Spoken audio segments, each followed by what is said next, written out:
नमस्कार. मी सौरभ अशोकराव पाटील.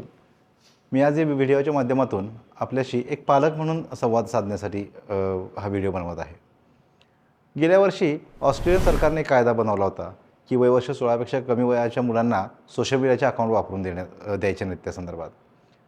तदनंतर फ्रान्स सरकारने सुद्धा असाच एक कायदा बनवला, परंतु आम्हाला असं वाटत होतं की हे जागतिक स्तरावरती आहे, आम्हाला त्याचं काय आहे. परंतु 2-3 दिवसापूर्वीच आपल्या भारतामध्ये कर्नाटक सरकारने सुद्धा असाच कायदा बनवला आहे की वयवर्ष 16पेक्षा खालील मुलांना सोशल मीडियाचे अकाउंट वापरून द्यायचे नाही त्या संदर्भात. मला खात्री आहे की येणाऱ्या काही कालावधीमध्ये महाराष्ट्र सरकारसुद्धा निश्चित असा कायदा करेल. परंतु हा कायदा करण्यापाठीमागचं काय कारण आहे, आमच्या मुलांना अशी काय भीती आहे सोशल मीडियाच्या अकाउंटची, याच संदर्भात माहिती देण्यासाठी हा व्हिडिओ आहे. त्याची तज्ज्ञांशी चर्चा केल्यानंतर काही 7 कारणं साधारणपणे समोर येतात. याचं सगळ्यात पहिलं कारण आहे तो मुलांच्या मानसिक आरोग्यावरती होणारा परिणाम. सोशल मीडियावर इतरांचे परफेक्ट आयुष्याचे फोटोज व्हिडिओज बघून मुलांमध्ये न्यूनगंड असणं, तुलना होणं आणि नैराश्य येणं आणि त्यातून चिंताग्रस्त होणं याचं प्रमाण वाढलं आहे. सोशल मीडियावरती आपण बघतो की अनेक जण इतर आपापल्या वैयक्तिक आयुष्याचे काही चांगले फोटोज व्हिडिओज टाकत असतात आणि त्यातून मुलांना असं वाटतं की माझ्या आयुष्यामध्ये हे कुठेतरी कमी आहे का, याच्यातून तुलना चालू होतात, त्यातून नैराश्य चालू होत आहे. त्याचबरोबर जे काही फोटोज व्हिडिओज मुलं या सोशल मीडियावरती पोस्ट करतात त्याच्या लाईक्स व्ह्यूज ह्याच्यावरून सुद्धा मुलांच्यामध्ये एक कुठंतरी न्यूनगंड येणं, यामध्ये सुद्धा मुलांच्या आयुष्यावरती मानसिक आरोग्यावरती खूप मोठा परिणाम पडत आहे. याच्यातलंच तिसरं कारण आहे सायबर बुलिंग.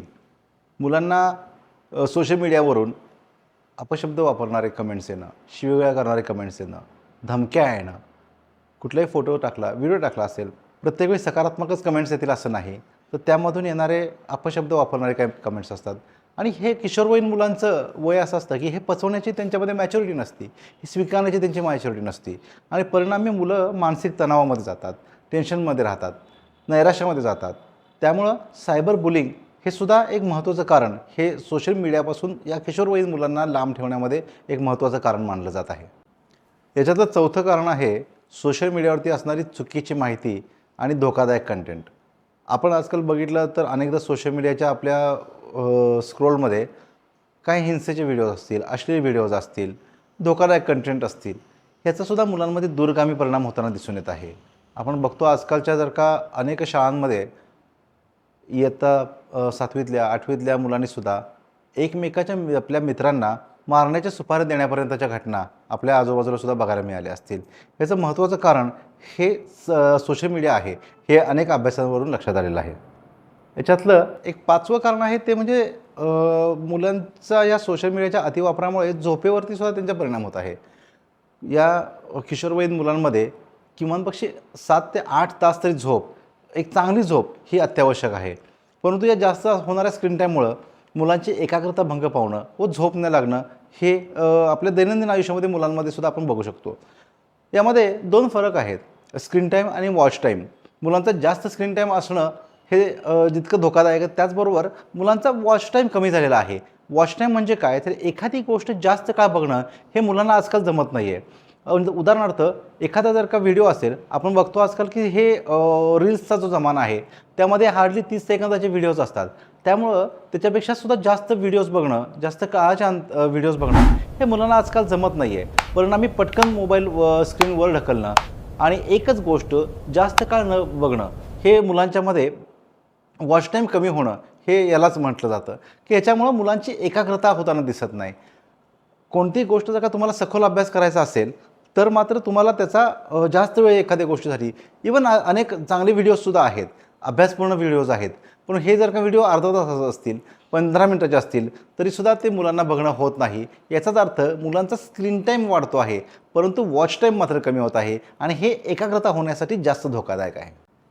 याच्यातलं 6वं कारण एक असं दिसतंय की ते म्हणजे मुलांच्या अभ्यासावरती होणारा परिणाम.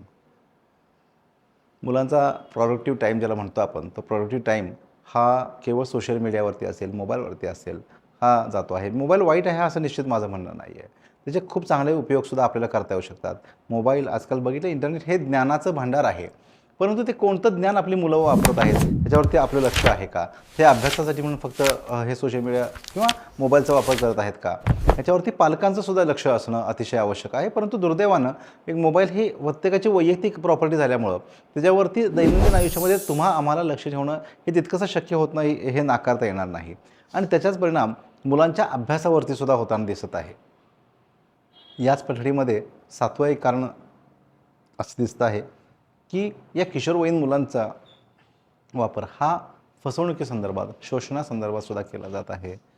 उदाहरणार्थ काही गेम्स मध्यंतरी आल्या होत्या की त्या गेम्सच्यामुळं मुलांना हायप्नोटाईज करून आत्महत्या करण्यापर्यंत प्रवृत्त केलं गेलं आहे. त्या पालकांचं या मुलांच्याकडे लक्ष नव्हतं का, तर निश्चित होतं. परंतु अनेकदा आई वडील दोघं कुठं नोकरी करत असतात, दिवसभर आपला मुलगा काय करतो हे प्रत्येक वेळी बघणं शक्य नसतं. याच्यावरती म्हणून पर्याय म्हणून या मुलांना, किशोरवयीन मुलांना, स्पेशली 16 वर्षापर्यंतच्या मुलांना हे सोशल मीडिया अकाउंट बंद करायला लावणं हा कर्नाटक सरकारनं निर्णय घेतलेला आहे. येणाऱ्या कालावधीमध्ये महाराष्ट्र सरकारसुद्धा हा निर्णय घेईल अशी अपेक्षा आहे. प्रत्येक गोष्ट मुलांना रिस्ट्रिक्ट करणं, वापरू न देणं हा एकमेव एवढाच आपल्याकडे उपाय आहे का, तर निश्चित नाही. परंतु ती गोष्ट कशी वापरणं हे सुद्धा पालकांनी शिकवणं मला असं वाटतं की जास्त गरजेचं आहे.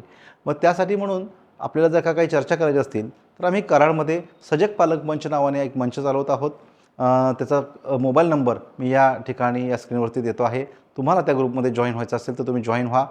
या ग्रुपमध्ये अनेक तज्ज्ञ मंडळी आहेत, डॉक्टर्स आहेत, पोलीस अधिकारी आहेत, वकील आहेत. तुम्हाला जे काही तुमचे प्रश्न असतील तर याच्या माध्यमातून चर्चा करण्यासाठी म्हणून हा फोरम आपल्याला आम्ही ओपन ठेवत आहोत. धन्यवाद.